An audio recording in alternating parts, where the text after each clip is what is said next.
Un club náutico recibe una indeseable visita. Una mujer flotaba en el agua. Vi una mujer con heridas de arma blanca en el torso, en la cara y en el cuello. Su exmarido y su hija han desaparecido. No hay que ser muy listo. Estaban divorciados. Podía ser un crimen pasional.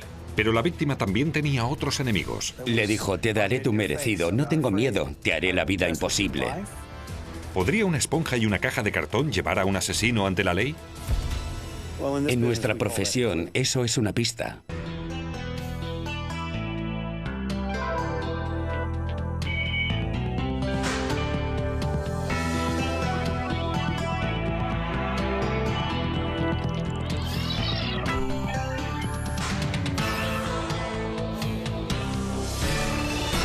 Crímenes imperfectos. Amor fugitivo. Newport Beach, en California, es una de las comunidades más ricas de América. Las localidades costeras al sur de Los Ángeles son preciosas. Las casas son de primera calidad. Cuesta mucho dinero vivir junto al agua. En Newport Beach, el índice de delincuencia es muy bajo.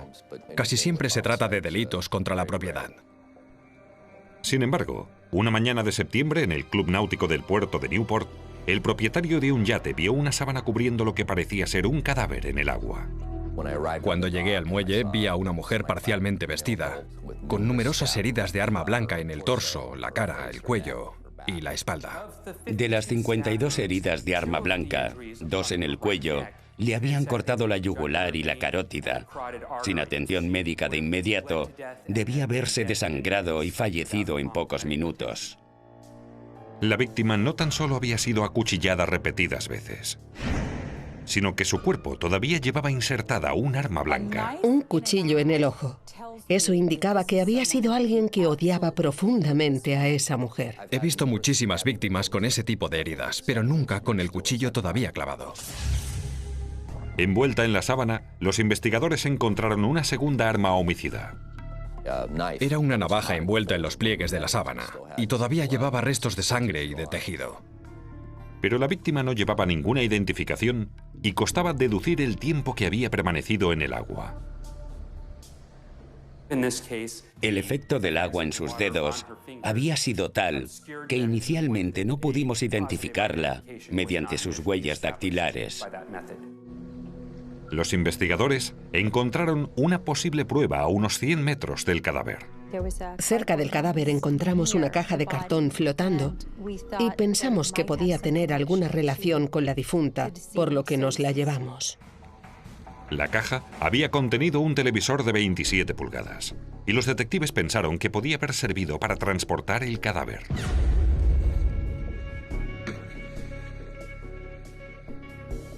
Durante la autopsia, el médico forense descubrió que la víctima llevaba implantes de mama. Cualquier dispositivo médico, ya sean implantes de mamas o de caderas o de otro tipo, puede ser una pista a seguir para poder identificar a la persona que lo llevaba. Cada implante lleva un número de lote y de serie grabado en la superficie transparente. Su objetivo es identificar dónde y cuándo ha sido fabricado a efectos investigativos y para notificar al paciente en el improbable caso de que tuvieran que reclamarlo por algún fallo del producto. Este número de serie indicaba que los implantes eran de fabricación francesa. La operación fue realizada en Oklahoma City y la paciente residía ahora en California. Sabíamos que era Barbara Mullenix, que vivía en Huntington Beach, California. Bárbara, que tenía 56 años, vivía en circunstancias algo especiales. Ella y su hija de 17 años se habían mudado recientemente a California y vivían con su exmarido, Bruce Mullenix, hasta que rehiciesen su vida. Habían decidido convivir, pero solo para compartir la vivienda, hasta que su hija hubiera terminado la educación secundaria. Se trataba de una situación temporal por motivos económicos. La información conseguida gracias a la caja de cartón del televisor que había aparecido en el agua junto al cuerpo de Bárbara indicaba que el asesinato podía haber ocurrido en casa de Bruce Mullenix. El número de referencia y la dirección en la etiqueta del embalaje indicaban que se había comprado en una tienda de Huntington Beach. Aquel televisor había sido comprado por Bruce, el exmarido de Barbara. La policía intentó ponerse en contacto con Bruce y con su hija de 17 años, Rachel, pero no les encontraron. Cuando los investigadores llegaron a la urbanización donde Barbara Mullenix vivía con su exmarido, tuvieron una visita sorpresa. Mi sargento entró y dijo que el señor Mullenix acababa de llegar. Me sorprendió mucho. Pensé que era una bravuconada, pero pareció muy sorprendido de ver a la policía en su casa. No es muy agradable que un detective te mire a los ojos y te diga: Usted es mi principal sospechoso. El médico forense estableció que Bárbara había sido asesinada en algún momento entre el martes por la noche y la mañana del miércoles. Bruce afirmó haberse marchado de su casa el martes por la mañana en viaje de negocios y que estaba en Fresno, California, a más de 400 kilómetros. Como reportera que soy, me pareció interesante que estuviera convenientemente lejos de la ciudad la noche en que se cometió el crimen. Bruce negó tener nada que ver con el asesinato de Bárbara, pero admitió que habían tenido bastantes problemas. Ambos teníamos nuestra parte de culpa en el divorcio. Desde mi punto de vista, el catalizador más importante fue que Bárbara empezaba a beber cada vez más y su personalidad cambiaba radicalmente cuando estaba borracha.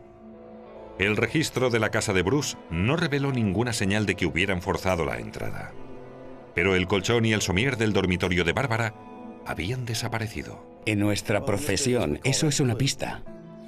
Los técnicos de la policía científica rociaron la habitación con leucocristal violeta, un producto químico que adquiere ese color en contacto con la sangre. La cantidad de sangre que encontré por todas partes me indicó que alguien había sangrado en la habitación. Y era evidente que el asesino había intentado limpiar la sangre. En la cocina había una caja de guantes de látex.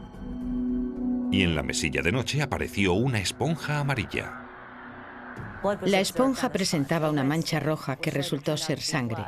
Fue una evidencia muy significativa en la investigación. Los investigadores también descubrieron otra cosa en la cocina. Los cuchillos del cajón de la cocina hacían juego con el que Bárbara Mullenix llevaba clavado. Era muy característico. Presentaba el mismo diseño entrecruzado. Se llevaron fragmentos enteros de la pared para analizarlos. Una huella dactilar muy clara había sobrevivido a la limpieza. Cuando los criminales cometen su delito, sudan más de lo normal, producen más residuos y por eso a veces sus huellas dactilares son más claras. Fue fácil determinar lo que teníamos. Era una palma completa. Tenía 4 dedos y un lado de la palma de la mano. Los investigadores compararon las huellas ensangrentadas con las de Bruce Mullenix. No coincidían. En todas las películas de policías, el excónyuge siempre es el primer sospechoso que hay que descartar, por eso no me sorprendió. Pero ¿dónde estaba Rachel, la hija de los Mullenix? Bruce no lo sabía y los investigadores tampoco.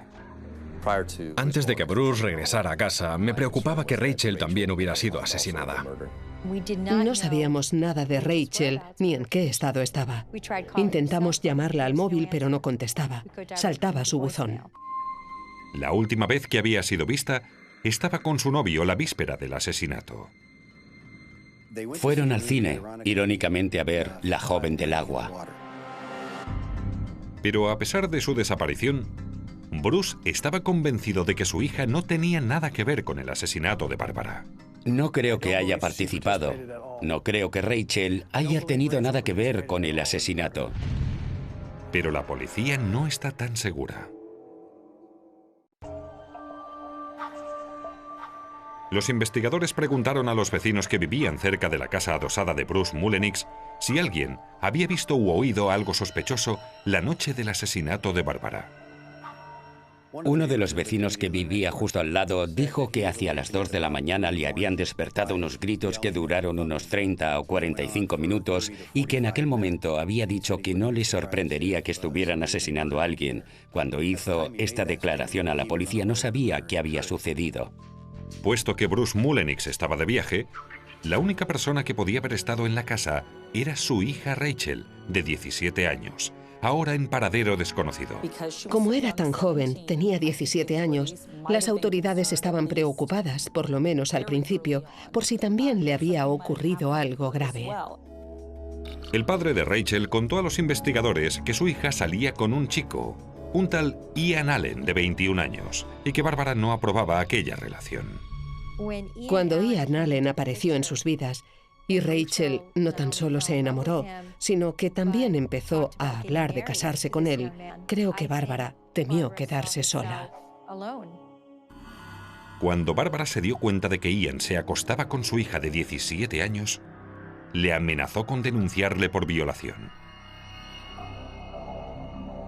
Más adelante, cuando los ánimos se calmaron, Rachel pidió a sus padres una declaración firmada, una garantía de que Barbara no volvería a amenazar a su novio con una denuncia por violación. Barbara y Bruce aceptaron. Mi opinión al respecto era que de esta manera tendríamos muchas más probabilidades de verles más a menudo, de estar con ellos tanto como fuera posible, en lugar de empujarles a mantener una relación clandestina. A fin de cuentas, eso me indicó quién mandaba en esa casa. Pero una semana antes del asesinato de Barbara, se había producido un grave enfrentamiento. Cuando Rachel no volvió a su casa a la 1 de la madrugada, Barbara se fue a casa de Ian y le montó una escena. Su madre la avergonzaba mucho. Creía tener derecho a hacer lo que hacía. Y cuando llegaron a casa le castigó y le dijo, no le volverás a ver. Ian no había conocido nunca a nadie como ella. Le dijo, te daré tu merecido, no me das miedo, te haré la vida imposible, te amenazaré, hablaré con tus padres, iré a la escuela de tu hermano pequeño, iré a tu trabajo. Así es como era Bárbara. Pero Rachel dejó claro que no pensaba romper con Ian. Nadie puede negarle nada a Rachel. Luego, la investigación del pasado de Bárbara reveló un dato inquietante. La policía de Tampa, Florida, había tenido que intervenir en una confrontación física entre Rachel y su madre. 2 años antes de que Barbara Mullenix fuera asesinada, su hija Rachel la había atacado con un cuchillo en su casa. Le causó varios cortes en los brazos. Pero Bárbara se negó a presentar cargos. Bárbara podía decir las cosas más crueles que se le pueden decir a nadie. Pero se lo decía a Rachel, y casi siempre cuando estaba borracha. Ahora, después del asesinato de Bárbara, Rachel y su novio Ian habían desaparecido. Los investigadores visitaron a los padres de Ian, que dijeron no haber visto a su hijo desde hacía 2 días. También dijeron que les faltaba su pistola del calibre 38. Como Ian vivía en casa de sus padres, la familia Allen aceptó que registraran su casa, ordenadores incluidos. La policía examinó los ordenadores y descubrió que el día del asesinato, alguien había utilizado un ordenador de los Allen para buscar direcciones en Tampa. Toda la policía de la nación se puso en alerta para localizar la camioneta de Ian Allen. Cuando Ian utilizó una tarjeta de crédito para sacar dinero en Sulphur, Luisiana, la policía rodeó la zona y le detuvieron, a él y a Rachel. Pero Rachel dijo no tener nada que ver con el asesinato de su madre y afirmó que Ian la había secuestrado por la fuerza contra su voluntad. Estaba durmiendo. Era en medio de la noche. Oí a mi madre llamándome a gritos. Corrí a su habitación y vi a Ian encima de mi madre, apuñalándola. Intenté apartarle, pero él me empujó y me golpeó. Y perdí el sentido. Rachel es muy mala actriz. Intentó llorar, pero no le salió ni una lágrima. Si buscas narcisismo en el diccionario te sale Rachel. Pero ¿podrán los análisis forenses determinar si miente o dice la verdad?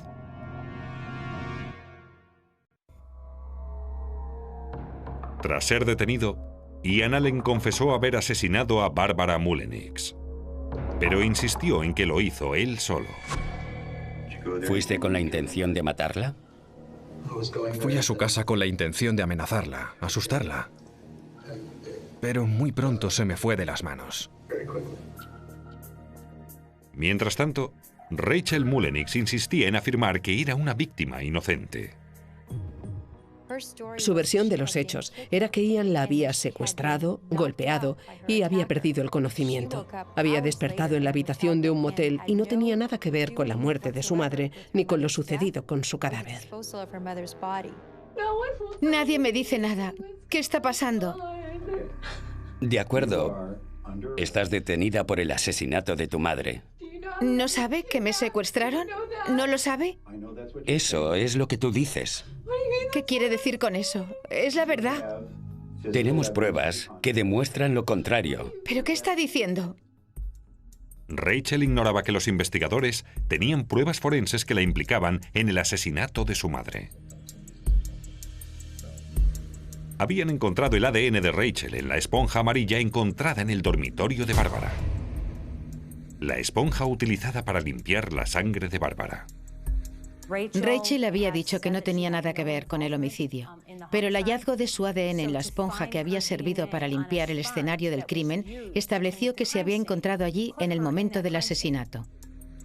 La caja de cartón que apareció flotando cerca del cadáver de Bárbara había sido cerrada con cinta adhesiva, del mismo tipo que la encontrada en el coche de Ian Allen. Los vapores de cianocrilato revelaron huellas dactilares de Rachel en la cinta adhesiva. Identifiqué 3 huellas de Rachel Mullenix. Eran las de su dedo corazón y su dedo anular de la mano izquierda. Al encontrar las huellas de Rachel en la cinta adhesiva, la policía tuvo la sensación de que le había tocado la lotería. Los investigadores encontraron el ADN de Ian en el mango de la pistola del calibre 38. Pero también el ADN de Rachel. ¿Por qué no la utilizó para escapar de su secuestrador? No sé. Me parece muy raro. La huella ensangrentada casi completa de una mano, encontrada en la pared del dormitorio de Bárbara, pertenecía a Ian. Las pruebas forenses confirmaron la teoría del médico forense, que desde un principio había atribuido el asesinato a 2 personas por lo menos. La cantidad de heridas y las demás pruebas indicaban que era más probable que se tratara de más de una persona. Y los mensajes de texto acabaron de demostrar la implicación de Rachel. Rachel había dicho a la policía que se había acostado hacia las 10 de la noche y que se había despertado con el ruido que hacía Ian al atacar a su madre. Al investigar los mensajes de texto, vimos que había estado mandando mensajes a Ian hasta las 2 menos cuarto de la mañana y sabemos que el ataque empezó hacia las 2. Un mensaje decía: se ha tomado un tranquilizante. Otro: se ha despertado. O sea que se están comunicando y avisando sobre lo que hace Bárbara. Los investigadores creen que en la ausencia de Bruce Mullenix de viaje de negocios, Rachel e Ian esperaron hasta que Bárbara se hubo dormido. Y entonces Rachel había dejado entrar a Ian en la casa. Ian cogió varios cuchillos del cajón de la cocina y subió a la primera planta.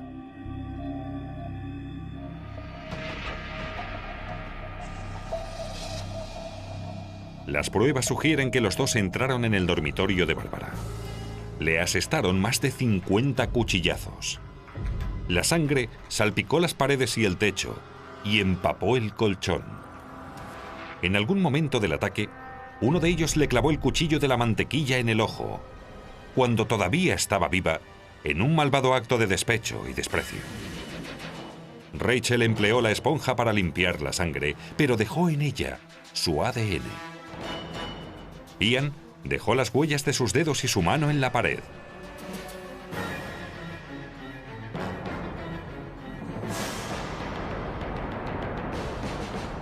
La pareja metió el cadáver en la caja vacía del televisor.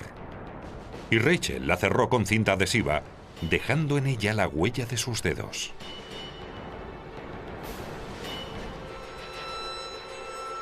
Más tarde, aquella misma noche, lanzaron el cuerpo de Bárbara al Océano Pacífico.